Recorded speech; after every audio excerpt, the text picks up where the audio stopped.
విజయనగరం జిల్లా రాజాం నియోజకవర్గం రేగిడి ఆముదాలవలస మండలం పుర్లి గ్రామంలో నాగుల చవితి సందర్భంగా ఘనంగా నిర్వహించారు. సాయన ఛానల్ కాలువ గట్టుపుట్ట వద్ద పాలవలస కుటుంబం నాగుల చవితి పర్వదినాన్ని పురస్కరించుకుని సాంప్రదాయబద్ధంగా పూజలు నిర్వహించారు.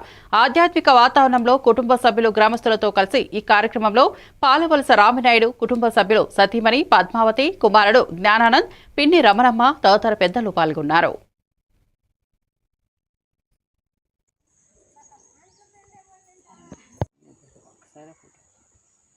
అక్షంతలు దాన్ని పెట్టేయండి.